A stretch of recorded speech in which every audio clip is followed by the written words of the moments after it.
విదేశీ ఆస్తుల వెల్లడికి one time offer అట. సో విదేశాల్లో కనుక ఇక్కడ బాగా సంపాదించి దోపిడీ చేసి విదేశాల్లో ఆస్తులు దాచుకున్న వాళ్ళు ఉంటారు కదా, వాళ్ళకి వన్ టైం ఆఫర్ ఇస్తున్నారట. విదేశీ ఆస్తుల వెల్లడికి వన్ టైం ఆఫర్. రహస్య ఆస్తులు ఆదాయం విలువలో 60% చెల్లిస్తే అవి చట్టబద్ధం చేస్తారట. మీకు అక్కడ 100 కోట్లు ఉన్నాయి, ఆడ దాచిపెట్టి వచ్చిన ఎన్నో తాను ఇన్వెస్ట్ చేసి వచ్చిన మీరు దాన్ని ప్రకటించారనుకోండి, బహిరంగంగా ప్రకటించి ఇవి మాకు చట్టబద్ధం కావాలి అనుకున్నారనుకోండి, దాంట్లో 60% చెల్లించాలన్నట. అంటే 100 కోట్లు ఉంటే 60 కోట్లు చెల్లిస్తే మీకు 40 కోట్లు మీకు చట్టబద్ధం అయిపోతాయి. కేంద్రం ఒక ఆఫర్ ఇస్తున్నది.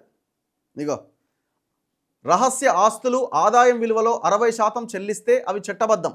విలువ ₹1 కోటి మించని కేసులకే వర్తింపట. ఇదోటి ఉంది. మళ్ళీ అది 100 కోట్లది కాదు ముచ్చట. మరి విదేశాల్లో దాచుకుంటోళ్ళు ఎవరండి? కోటికి మించని కేసులు అంటే ఎంతమంది ఉంటారు? ఎవరుంటారు? రాజకీయ నాయకులు, ఐఏఎస్లు, ఐపీఎస్లు, పెద్ద పెద్ద పరిశ్రమలున్న, ట్యాక్సులు ఎగ్గొట్టే వ్యాపారవేత్తలు. వీళ్ళు ఏమైనా కోటి, 2 కోట్లు, 50 లక్షలు, 30 లక్షలు తీసుకుపోతారా? వందల వేల కోట్ల రూపాయలు తీసుకెళ్తారు. ఇప్పుడు ఈయన ప్రధానమంత్రి ఇచ్చిన హామీ అదే కదా, ప్రతి ఒక్కరి అకౌంట్లో 15 లక్షలు వేస్తాం, స్విస్ బ్యాంకుల్లో దాచుకున్నది మొత్తం బయటికి తీసుకొస్తాం. ఏది రూపాయన్ని వచ్చిందా?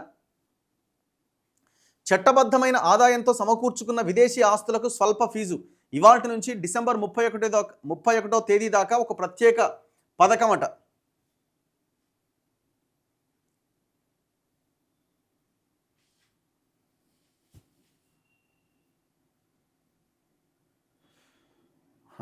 ఇగో, విదేశాల్లో ఆస్తులు, షేర్లు, బ్యాంకు ఖాతాలు, ఇతర పెట్టుబడుల స్వచ్ఛంద వెల్లడికి కేంద్ర ప్రభుత్వం వన్ టైం ఆఫర్ ప్రకటించింది. ఇందుకోసం foreign assets of small tax payers disclosure scheme అనే దాన్ని ప్రత్యక్ష పన్నుల కేంద్ర మండలి నోటిఫై చేసింది. ఆదివారం అంటే ఆగస్టు 16వ తేదీ మొదలయ్యే ఈ పథకం డిసెంబర్ 31వ తేదీ వరకు ఉంటుంది. ఇవాల్టి నుంచి డిసెంబర్ 31, 2026 వరకు ఈ పథకంలో 2 విభాగాలు ఉన్నాయి. పన్ను చెల్లించని ఆదాయంతో సమకూర్చుకున్న విదేశీ ఆదాయం, విదేశీ ఆస్తులు మొదటి కేటగిరీ కిందికి వస్తాయట. ఏది? పన్ను చెల్లించని ఆదాయం. 2026 మే 31 నాటికి వెల్లడించని విదేశీ ఆదాయ ఆస్తుల విలువ ₹1 కోటి మించని వారు కేటగిరీ 1 కింద 30% పన్ను, మరో 30% పెనాల్టీ కింద మొత్తం 60% చెల్లించాలి. ఉదాహరణకు మార్చి 31వ తేదీ నాటికి విదేశీ బ్యాంకు ఖాతాలో 60 లక్షలు ఉన్నాయని అనుకుందాం. అలాగే గత ఆర్థిక సంవత్సరంలో వచ్చిన 20 లక్షల విదేశీ ఆదాయాన్ని కూడా వెల్లడించలేదు అనుకుందాం. అప్పుడు ఈ మొత్తం ఎంత అవుతుంది? 80 లక్షలు అవుతుంది. దీనిపై పెనాల్టీ కింద, పన్ను అండ్ పెనాల్టీ రెండింటి కింద మొత్తం 48 లక్షలు చెల్లించాలి. అంటే 80 లక్షలు నీకు ఎంత వస్తుంది? 48 పోతే 32 వస్తుంది. 32నా? లెక్కలు సరిగా వస్తలేవు. గతంలో ప్రవాస భారతీయుడిగా ఉన్న సమయంలో వచ్చిన ఆదాయంతో భారతదేశానికి వెలుపల సమకూర్చుకున్న ఆస్తులు లేదా భారతదేశంలో పన్ను చెల్లించిన ఆదాయంతో విదేశాల్లో ఆస్తులు సమకూర్చుకొని ఐటీఆర్లో వెల్లడించిన వారికి కేటగిరీ 2 వర్తిస్తుంది. అంటే వీళ్ళు కొంత జెన్యున్గా సంపాదించిన వాళ్ళు. ఆయా ఆస్తుల విలువ 5 కోట్లకు గనక మించకపోతే కేవలం ₹1,00,000 ఫీజు చెల్లించి తమ తప్పును మాఫీ చేసుకోవచ్చట. ఇదంతా మళ్ళీ చిన్న వాళ్ళ మీద పడడమే. ఇదంతా చిన్న ఐటీ ఎంప్లాయీస్ వాళ్ళ మీద వీళ్ళ మీద పడే వ్యవహారం ఇది. లక్షల కోట్లు, వేల కోట్లు, 100 కోట్లు ఎత్తకపోయిన గురించి మాట్లాడాలి కదా దేశం.